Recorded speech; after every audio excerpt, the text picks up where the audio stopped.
Hello viewers, পিকশাইনের পক্ষ থেকে আপনাদের সবাইকে শুভেচ্ছা ও স্বাগতম। আজকে আলোচনা করব ডাইভার্সিটি চ্যালেঞ্জ এই সম্পর্কে। তো ডাইভার্সিটি আসলে এই টপিকটার উপরে আজকে আমরা কাজ করব। এই টপিকটার উপরে কাজ করে কি হবে আপনারা এখানে আপলোড করবেন। আজকে এই অপশনটি দেখাবো। তো এখানে দেখেন ৩টা চ্যালেঞ্জ আছে। তো আমরা এখানে ডাইভার্সিটি সম্পর্কে অলরেডি সার্চ করেছি ফিপিকে।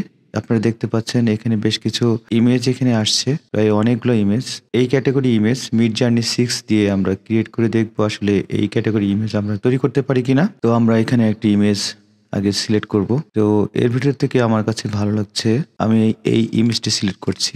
তো এই টপিকের উপরে এই ইমেজটা আমরা সিলেক্ট করলাম। তো এখানে দেখেন টাইটেলে লেখা আছে, আমরা প্রথমে এই টাইটেলটি কপি করছি। কপি করার পরে মিডজার্নিতে যাচ্ছি। এখানে যাওয়ার পরে আমরা এখানে ইমাজিন প্রম্পট লিখবো, এখানে প্রম্পটে দিব, ওইটা পেস্ট করলাম। তারপরে কমা, এরপরে এখানে যাওয়ার পরে দেখেন এখানে বেশ কিছু ট্যাগ আছে, রিলেটেড ট্যাগ। এই ট্যাগের ভিতরে এখান থেকে আমরা বেশ কিছু ট্যাগ কপি করে নিব। যেহেতু হ্যান্ড ছবি আছে, এখানে হাতের ছবি আছে, তো এখান থেকে একটা আমরা সিলেক্ট করলাম, রাইট হ্যান্ড। এরপরে এখান থেকে আরো কিছু আছে, এগুলো আমরা সিলেক্ট করব, ডাইভার্সিটি হ্যান্ড। এবং প্রত্যেকটা আমরা কমা দিয়ে দিয়ে বসিয়ে দিব। এখানে একটা কমা দিচ্ছি, এরপরে আমরা এখানে দিব। তো আপনারা যখন দিবেন এটা দেখলে বুঝতে পারবেন আসলে কোডটা দেওয়া যায়, সেইভাবে তারপর ভিত্তি করে আপনি এটা প্রম্পটে লিখে দিতে পারেন। পিপল হ্যান্ড, এটাও আমরা দিতে পারি। যত ডিটেলস দিবেন ততই এটা সেভাবে আপনাকে এটা প্রদর্শন করবে। কমিউনিটি পিপল, এটাও দিতে পারি, এটাও দিলাম। এরপরে এটাও দিতে পারি, ভলেন্টিয়ার হ্যান্ড, এটা আমরা দিচ্ছি। প্রত্যেকটা কিন্তু কমা দিয়ে দিবেন। এরপরে আর কি দেওয়া যায়, গ্রুপ, এই কথাটা আমরা দিতে পারি। আচ্ছা, এগুলোই আমরা দিয়ে এখন অ্যাপ্লাই করে দেখবো আসলে কেমন আসে। 16K আর্ট রেশিও, সে আমরা এটা দিব।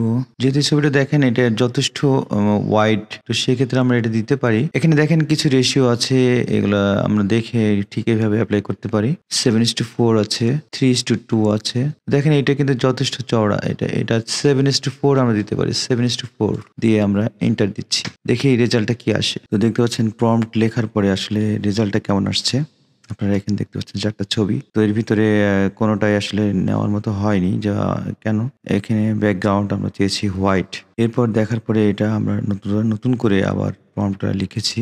এখানে দেখেন দেওয়ার পরে উইথ হোয়াইট ব্যাকগ্রাউন্ড, ওই লেখাটার সাথে উইথ হোয়াইট ব্যাকগ্রাউন্ড লিখে দিয়েছি, দিয়ে কমা দিয়ে আবারও দিয়েছি সেম প্রম্পট। দেওয়ার পরে দেখেন এখানে চারটা ছবি অবশ্যই হোয়াইট কালারের ব্যাকগ্রাউন্ড দিয়ে এটা আসছে। তারপর এখানে আমরা সন্তুষ্ট না, আরো বেটার ছবি চেয়েছি। এরপরে আবারও আমরা এখানে দেখেন যখন আমরা পছন্দ হয়নি তখন এটাতে আমরা আবারও এটাতে ট্রাই করছি। এগেইন করার পরে দেখেন এখানে রেজাল্ট আসছে।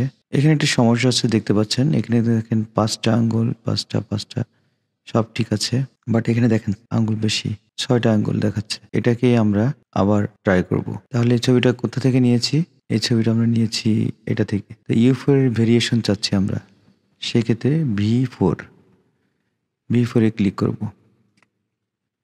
V4 এ ক্লিক করলে আমরা এটার ভেরিয়েশন কিছু পাবো, 4টা ছবি পাবো, আমাদের সামনে আসবে। তো আমরা এটা দেখবো কি আসে, আমরা অপেক্ষা করছি। তো আসলে প্রম্পট লিখলেই হবে না, এটার ছবিটা কিন্তু পারফেক্ট হওয়া চাই। সেক্ষেত্রে যতক্ষণ না পারফেক্ট না হবে ততক্ষণ আপনার ট্রাই করতে হবে। ভালো একটা প্রফেশনাল মানে ছবি বের করতে হলে অবশ্যই একটা যথেষ্ট সময়ের প্রয়োজন হয়, সেটা আপনারা দেখলেন এবং বুঝলেন। তো আসলে আমরা দেখবো আসলে এটার কোয়ালিটি কতটুকু ভালো আসে। অবশ্যই ফিঙ্গারগুলো খেয়াল করতে হবে। অনেক সময় ফিঙ্গার মিডজার্নিতে অনেক সময় দেখবেন আপনাদের এটা আঙ্গুল যেটা দেখাচ্ছে 5টা, সেক্ষেত্রে শো করে 6টা, 4টা, 6টা, 8টা এইভাবে শো করে। তো আসলে এগুলো দেখবেন আঙ্গুলটা প্রপারলি ঠিক আসছে কিনা। যদি সঠিকভাবে ছবিটা না আসে, আপনি যেরকম চাচ্ছেন সেই ক্যাটাগরির ছবি যদি এখানে শো না করে, তাহলে কিন্তু এই ছবিটা কোনো কাজে আসবে না। এটা কিন্তু অ্যাপ্রুভও হবে না, সেলও হবে না, ভালো একটা সেল পাবেন না। ভালো কোয়ালিটি ভালো ক্যাটাগরির ছবি তৈরি করতে গেলে যথেষ্ট পরিমাণ সময় যে ব্যয় করতে হয়, এই ভিডিওটি দেখে আপনারা বুঝতে পারবেন। তো এখানে সময় নিচ্ছে, আমরা এটা অপেক্ষা করি। তো আমরা এটা আবার ভেরিয়েশন নিয়েছিলাম, তারপরে দেখতে পাচ্ছেন এখানে বেশ কিছু ছবি আমাদেরকে দিয়েছে। তো এর ভিতরে আমরা এই ছবিটা নিতে পারি, এটা হচ্ছে U3। তো আমরা এই ছবিটা দেখেন এটাতে কিন্তু আঙ্গুলের সংখ্যা ঠিক আছে, 5টা, এটাও 5টা আছে। এখানে দেখেন প্রত্যেকটা আঙ্গুলে কিন্তু ঠিক আছে।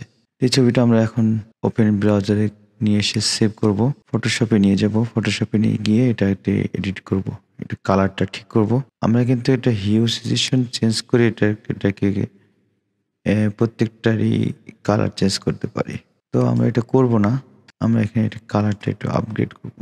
এখানে হ্যান্ডের কালারগুলো যথেষ্ট ভালো আছে, তো আমরা এটাতে না করে সিলেক্টিভ কালার সিলেক্ট করে এখানে রেড কালারটাকে নিয়ে কাজ করবো। এখানে রেড কালারটা এটা লাইট বাড়িয়ে দিচ্ছি, দেখেন রেড কালারটা একটু সুন্দর হয়ে যাচ্ছে, ডিপ। এরপরে ইয়েলো কালার, এখানে শুধু ইয়েলো কালারটা চেঞ্জ হচ্ছে, এরপরে ব্লু, গ্রিন।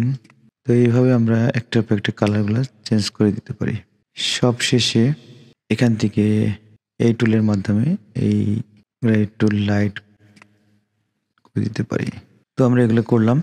এরপরে ফাইল সেভ অ্যাজ, অবশ্যই জেপিজি মোডে সেভ দিব, জেপিজি মোডে সেভ দিয়ে এটা ওকে করব। তো আসলে এটা রেজুলেশন এটা আমরা এটা বাড়িয়ে নিচ্ছি। ইমেজ সাইজ এখানে 300 রেজুলেশন দিয়ে দিচ্ছি।